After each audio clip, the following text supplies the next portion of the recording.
80 साल के डोकरा हो गए नंद बाबा, आज तक एक भी छोरा नहीं भयो। इनके घर पे छोरा कैसे भयो, जरा कहानी कथा सुन लो भैया। 1 साल पहले महात्मा इनके घर पे आए, उनको इन्होंने बढ़िया रबड़ी मालपुआ खिलाया, महात्माओं का पेट भर गया। आशीर्वाद देते भय बोले जा बाबा दूधो नहाओ पूतो फलो। नंद बाबा हाथ जोड़ के बोले महाराज दूधो तो खूब भी नहा रहे पर पूत तो एक भी नहीं है, कहां से फले हलुआ में। महात्मा बोले अरे ये बात है, एक भी संतान नहीं। अरे महाराज खाता तक नहीं खुला, चलो चिंता मत करो, हम आशीर्वाद दे रहे, अब 1 साल तक हम तुम्हारे घर में रहेंगे, भजन करेंगे, तुम तो बढ़िया रबड़ी मालपुआ की व्यवस्था कर दो, और जब तक तुम्हारे घर पे छोरा नहीं है जाएगा तब तक हम घर पर ही पड़े रहेंगे। नंद बाबा बोले महाराज सुनो, दूध दही की कोनो कमी ना है, पर ऐसो ना हो कि तुम 1 साल खाओ बाद में कछू ना हो गए। महाराज पूरा जुर्माना शायद भर लेंगे। अरे महात्माओं की वाणी व्यर्थ नहीं जाती, जाओ हमने कह दिया। भैया उन महात्मन ने नाम जप करो, नंद बाबा को भी नाम दे दो, ये तुम भी नाम जप करो। मंत्र को जाप करने लगे। अरे भैया जैसे ही मंत्र को जाप करने लगे, गोपाल सहस्त्र नाम को पाठ करने लगे, उसी मंत्र के प्रभाव के कारण इनके घर पर खुशियां आई हैं, और 1 साल बाद श्री ठाकुर जी स्वयं लाल बनकर के प्रकट भये हैं। जब सुबह हुई तो जसोदा मैया बड़ी देर तक सो रही थी।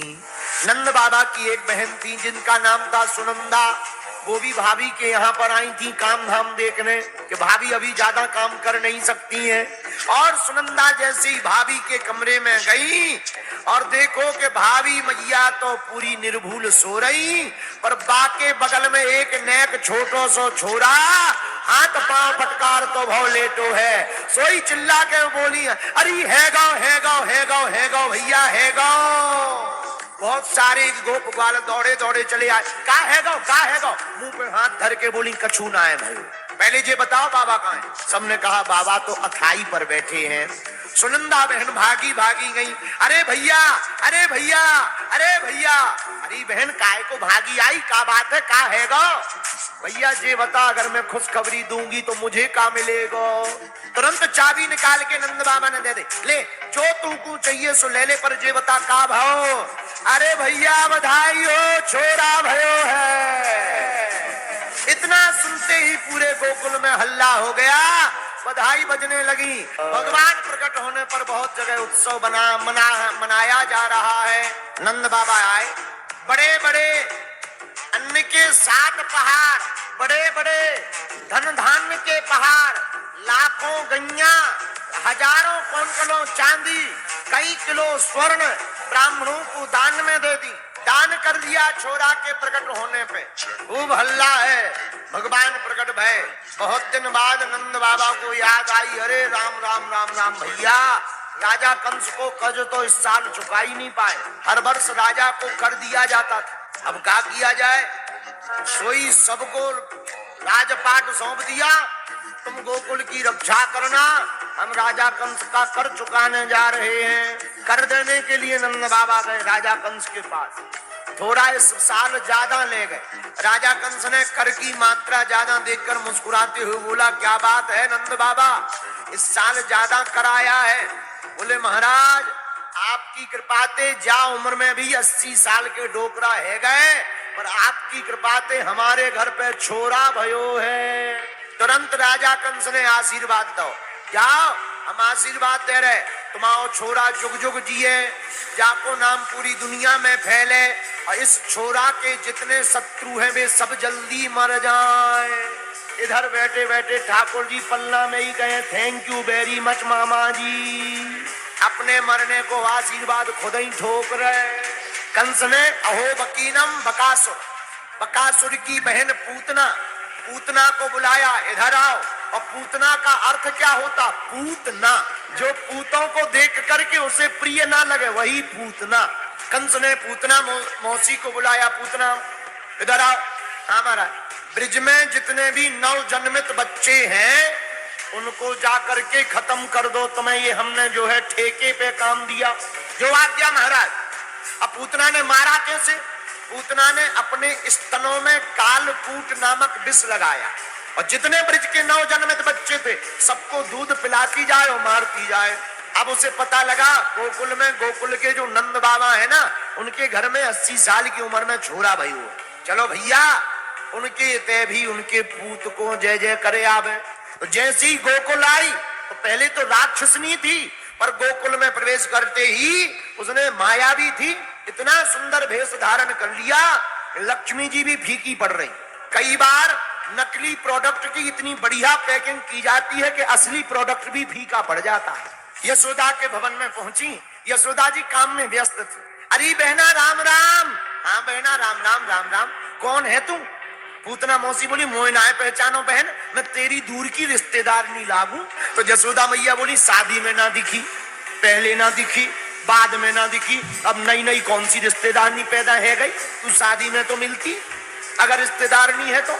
अरे मैं क्या बताऊं, मैं नेक बड़े काम से बाहर गई थी, अभी कुछ दिन पहले ही यहाँ आई हूँ, तो मैंने सुनो तेरे घर पे छोरा भयो है, मैं तेरी रिश्तेदार नहीं हूँ, सोचा नेक बधाई दे आऊं। आगी बहन, ले बैठ, पानी पी ले, मक्खन खा ले, दही पी ले, दूध पी ले, और बता का स्वागत करूं तेरो? ना ना ना, स्वागत सब है गो, नेक छोरा को मुंह दिखा दू। अरे ले बहन, तू ऐसे टाइम पे आई, अबे हाल मैंने लाला को पलना में सुलाओ, और तू अभी जाएगी, छोरा जाग जाएगा, बेचारे की नींद खराब है जाएगी, और वैसे ही तो वो कम खावे पीवे, दूध कम पीवे, पतलो है जाएगा, आफत है जाएगी। नेक काम कर ले, नेक सो लेन दे, बाकी बाद में मुंह देख ले। पूतना मौसी बोली, अरे बहन तू चिंता ना कर, तू अपनो काम कर, मैं दूर से देख के ही भाग जाऊंगी। और उसकी माया की बातों में, पूतना मौसी की चटर पटर बातों में यशोदा मैया माया के चक्कर में भूल गई, क्योंकि वो तो बड़ी मायावी थी, माया बना करके ही आई थी, माया ही बड़ा जानती थी, उन मायावी बातों में भूल गई। यशोदा मैया काम में व्यस्त है गई। अब पूतना मौसी भगवान के पास आई। भगवान पहले जाग रहे थे, मौसी जी को देखकर सो गए, आंखें बंद कर ली झूठ मूठ की। तो पता है भगवान ने आंखें क्यों बंद की? संतों ने नाना प्रकार के मत दिए। एक संत बोले भगवान ने इसलिए अपनी आंखें बंद कर ली कि पूतना मौसी आई है, तो राम अवतार में भी एक स्त्री का वध करके श्री गणेश किया था, चाची ताड़का, और कृष्ण अवतार में भी एक स्त्री देवी जी का वध करना है, मौसी पूतना। तो भगवान ने मंगलाचरण करने के लिए आंखें बंद कर ली। भगवान ने पूतना मौसी को देख करके अपनी आंखें बंद कर ली। एक कारण ये भी है, भगवान ने सोचा लोग कहते हैं कि हमारी आंखों में जादू है, कहीं ऐसा ना हो वो हमारी तरफ देखें, हम उसकी तरफ देखें, आई तो मारने हैं, पर वो कहीं प्रेम में भर ना जाए, मारना भूल ना जाए, और अपना दिल हमको ना दे जाए। और अगर मारना भूल जाएगी तो फिर इसका उद्धार नहीं होगा। बोलो सीताराम। अब पूतना मौसी ने ठाकुर जी को अपनी गोद में लिया। गोद में लेकर पूतना मौसी स्तनपान कराने लगी। स्तनपान कराते कराते भगवान भी बड़े लीलाधर हैं, मौसी जी को जोर से पकड़ लिया, और बड़ी जोर से पकड़ करके स्तनपान करते करते हमारे ठाकुर जी ने पूतना मौसी के प्राणों को खींचना प्रारंभ कर दिया। सोई चिल्लाने लगी, ना पूत ना पूत ना पूत। भगवान बोले मौसी जी अब चाहे जितना चिल्ला लो, हमारी आदत है, एक तो हम किसी को पकड़ते नहीं है, पकड़ते हैं तो हम किसी को फिर छोड़ते नहीं है।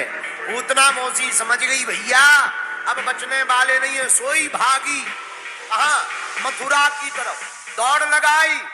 मौसी जी चाहे जितनी दौड़ लगा लो, पर हमारे हाथों से बचने वाली नहीं हो। बात भी सही, तो कौन बच सकता भगवान से?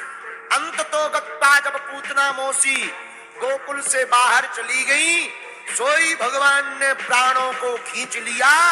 असली रूप में आकर महाराज जैसी गिरी, 2 कोस और 3 गप्यूती, मतलब 6 कोस के जितने पेड़ पौधे थे सब चकनाचूर हो गए, और पूतना मौसी का उद्धार हो गया। बोलो बाल कन्हैया लाल की।